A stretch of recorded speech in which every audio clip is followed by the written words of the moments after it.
여러분의 통장은 정말 안전할까요? 은행에 맡긴 돈이 위험할 수도 있다는 말인가요? 대부분의 사람들은 이렇게 생각합니다. 은행에 넣어두면 무조건 안전하다. 그래서 매달 들어오는 월급도, 30년 동안 모은 퇴직금도, 평생을 위한 노후 자금도 모두 아무 의심 없이 은행에 맡깁니다. 하지만 은행이 절대 크게 말하지 않는 중요한 사실이 있습니다. 혹시 은행이 망할 수도 있다는 건가요? 만약 어느 날 여러분이 믿었던 그 은행이 갑자기 문을 닫는다면 통장에 찍혀 있는 그 숫자는 과연 어떻게 될까요? 자, 이제 우리가 아무 의심 없이 믿고 맡겨온 은행에 대해 낱낱이 파헤쳐 보겠습니다. 구독과 좋아요는 이런 영상을 계속 만들 수 있는 여러분의 가장 큰 힘이 됩니다. 챕터 1.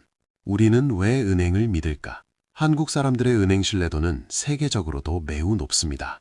월급이 들어오면 자동으로 통장에 쌓이고 사업을 해도 투자를 해도 결국 모든 돈은 은행 계좌로 모입니다. 2024년 기준 한국의 은행 예금 잔액은 무려 2,200조 원을 넘어섰습니다. 그렇다면 왜 사람들은 은행을 이렇게 굳게 믿는 걸까요? 이유는 크게 세 가지입니다. 첫째, 은행은 국가로부터 인가를 받은 공식 기관입니다. 둘째, 오랜 시간 동안 한 번도 돈이 사라진 경험이 없습니다.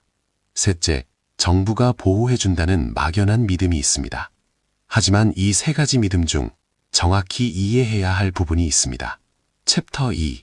은행은 예금을 어떻게 사용할까? 많은 사람들이 이렇게 생각합니다. 내가 맡긴 돈은 은행 금고 안에 그대로 있다. 하지만 현실은 완전히 다릅니다. 그럼 제 통장에 찍힌 돈이 실제로 금고에 없다는 건가요? 그렇습니다. 은행은 여러분이 맡긴 예금의 대부분을 외부로 빌려줍니다. 기업 운영자금 대출, 아파트 구입을 위한 주택담보대출, 개인 신용대출까지. 이것을 경제학에서는 부분지급준비제도라고 합니다. 쉽게 말하면 은행은 100만 원을 맡으면 그중 90만 원 이상을 다른 사람에게 빌려주는 구조입니다.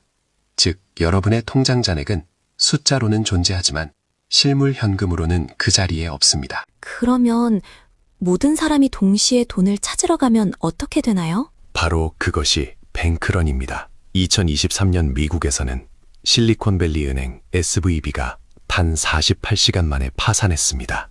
예금자들이 SNS를 통해 불안을 공유하고 동시에 인출을 시도하자 은행은 버티지 못했습니다. 챕터 3. 예금자 보호제도 정확히 알아야 한다. 이런 사실을 알게 되면 많은 분들이 이렇게 말합니다. 괜찮아. 어차피 정부가 다 보호해주잖아. 정말 정부가 내 돈을 전부 다 보호해주나요? 완전히 그렇지는 않습니다. 한국에는 예금자 보호법이 있습니다. 이 법에 따라 예금보험공사가 금융기관이 파산할 경우 일정 금액을 보장합니다. 그리고 중요한 변화가 있습니다. 2025년 9월부터 예금 보호 한도가 기존 5천만 원에서 1억 원으로 상향됩니다. 즉, 같은 금융기관에서 한 사람당 원금과 이자를 합쳐 최대 1억 원까지 보장받을 수 있습니다. 그럼 1억 원이 넘는 돈은요? 1억 원을 초과하는 금액은 보호 대상이 아닙니다. 예를 들어 한 은행에 3억 원을 예금했는데 그 은행이 파산한다면 1억 원만 돌려받고 나머지 2억 원은 돌려받지 못할 수 있습니다. 또한 주의하셔야 할 점이 있습니다. 모든 금융상품이 보호되는 것은 아닙니다. 일반 예금, 적금은 보호되지만 펀드, ELS, 주가연계증권 같은 투자 상품은 예금자 보호 대상이 아닙니다. 경제위기 확대, 일부 저축은행 유동성 위기 우려, 금융당국 중소형 금융사 집중 점검 돌입. 경제 위기가 찾아오면 사람들은 반드시 한 가지 행동을 합니다. 은행으로 달려가 현금을 찾으려 합니다. 문제는 그 순간 모든 사람이 같은 행동을 한다는 것입니다.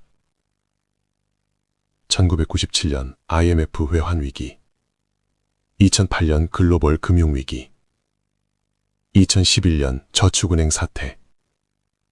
한국도 예외가 아니었습니다. 당시 수십만 명의 예금자들이 보호 한도를 초과한 금액을 영영 되찾지 못했습니다. 그럼 우리는 지금 어떻게 준비해야 할까요? 은행은 분명히 편리하고 중요한 기관입니다. 하지만 맹목적인 믿음은 때로 큰 손실로 이어질 수 있습니다. 지금 당장 확인해야 할 3가지가 있습니다. 첫째, 같은 금융기관에 1억 원 이상을 예치하고 있다면 여러 기관으로 분산하십시오. 둘째, 펀드나 ELS 등 투자 상품에 노후 자금 전체를 넣지 마십시오. 이 상품들은 예금자 보호 대상이 아닙니다. 셋째, 정기적으로 내 금융자산의 구성을 점검하십시오. 결국 가장 중요한 건 뭔가요? 돈을 어디에 맡기느냐가 아니라 어떻게 관리하느냐입니다.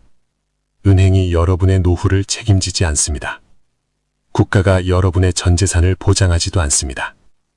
여러분의 노후를 진짜로 지킬 수 있는 사람은 바로 여러분 자신입니다. 오늘 영상이 도움이 되셨다면 구독과 좋아요 부탁드립니다. 다음 영상에서는 예금 분산 방법과 실제로 안전한 금융자산 구성법을 구체적으로 알려드리겠습니다.